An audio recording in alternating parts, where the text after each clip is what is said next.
Hello friend, how are you doing today? I am here to talk about something that is very near and dear to my heart that I care about a lot, and that thing is mental health.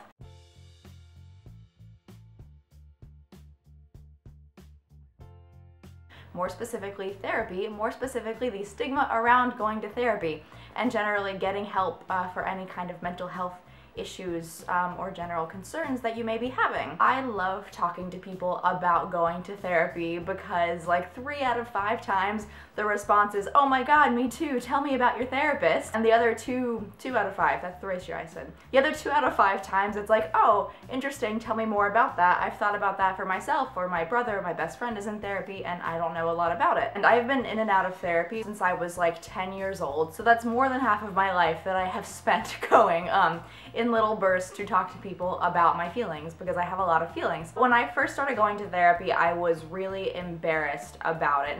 Maybe not embarrassed is the wrong word, maybe just like I felt shameful, or I felt like something was wrong with me, because that is how society talks about mental health in general. When we have mental health concerns, the message a lot of times is that you're broken, or that you're crazy, which is a word that I don't like to use, or that something is wrong with you, and really that is not the case. So here's the thing about therapy. It is not necessarily the thing that works for everyone, but it works really well for a lot of people. And that's because if you find the right therapist, you can tailor therapy to be really whatever you need. For some people, therapy is beneficial because it allows you to just vent to a neutral third-party human who validates you and affirms you. There's this thing called cognitive behavioral therapy where you learn how to actually produce thoughts that combat difficult thoughts or non-productive thoughts that you're having. Mindfulness therapy, there's all these different techniques and different kinds of therapy that you can use to actually learn to deal with the feelings that you're having. I have bipolar disorder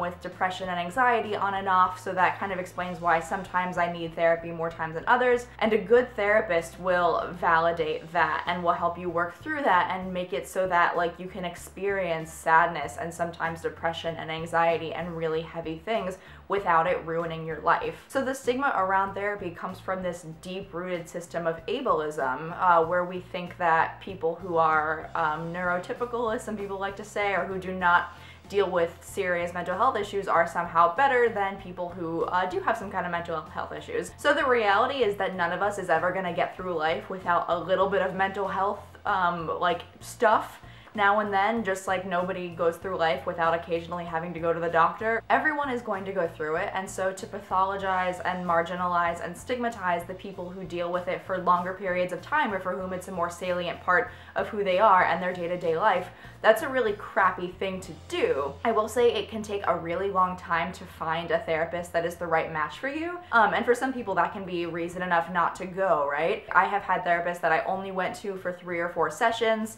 because that's all I needed, or because I didn't like them. When I moved to New York a couple of years ago, I went on 5 what I call first dates with therapists, which was just the first, not actual dates, but when I just went for an intro getting to know you session basically, and I was like, nope, nope, nope, nope, none of you are right for me, I don't like any of you, we're not jiving very well. And then the 5th one was the one that worked out, who is the person that I go to see now. Part of that was also coming out to each therapist. One of my biggest priorities when I'm looking for a therapist is to come out to them immediately and see how they respond. And some of them it's great, and some of them it's not. I had one person who I was talking about my girlfriend, and I kept saying the word girlfriend, and she kept saying the word lover back to me, and that was a huge red flag, so I got out of there, ended the session early, never went back. Other people, you'll come out to them and their first impression is like, no, but how do your family take it? Are you sure it's not about that? Are you sure it's not because you're gay that you have all these issues? My first therapist that I really liked, I went to just as I was coming out, and I was kind of struggling with it.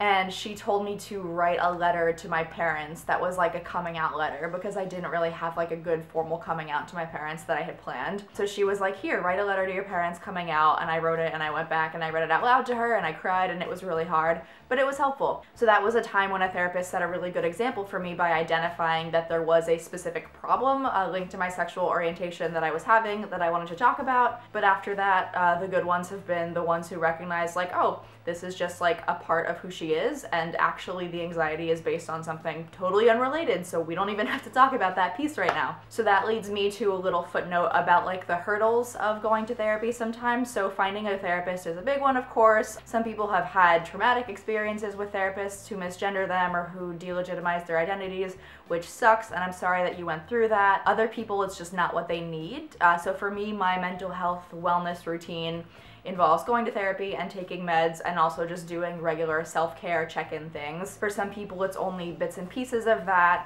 It's only meds or only therapy or only running or singing or whatever your self-care method of choice is. Money is also obviously a big one. Therapy can be super expensive depending on how often you go, and insurance and private practices and all of that. A lot of health insurance plans do cover therapy, so if you have health insurance, I would recommend going through your provider to find who is in your network and who is covered, because then you can get it for cheap or free. If that's not an option, then you can shop around at websites like ZocDoc. If you're still in school, you should be able to go to a school counselor and either talk to them or talk to them about getting references for an outside therapist, which is totally legit as well. I have even known therapists who have done sessions for free if they have clients who are really in need of it and who don't have the money to pay for it. I'm not suggesting that you like ask a therapist to give you free sessions, because like mental health professionals are still like working people who have to feed their families, so don't take advantage of them.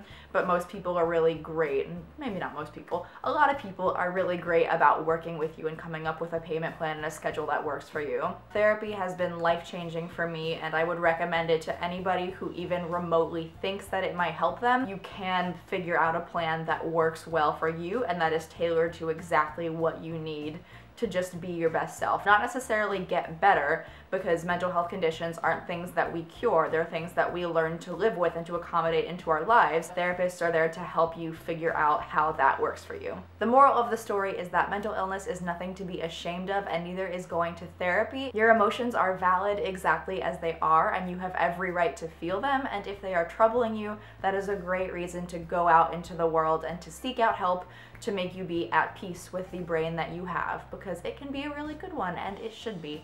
So, I think that's all I got on this. I would love to talk more about this stuff. I'm new to talking about it, but I think it's like giving me a sense of strength kind of, and so hopefully you can get that from it as well. Please subscribe to this channel and like this video, and follow me on Tumblr and on Twitter and on Facebook and all of those other things that exist. Thank you for being you. I love you. Mwah! Goodbye!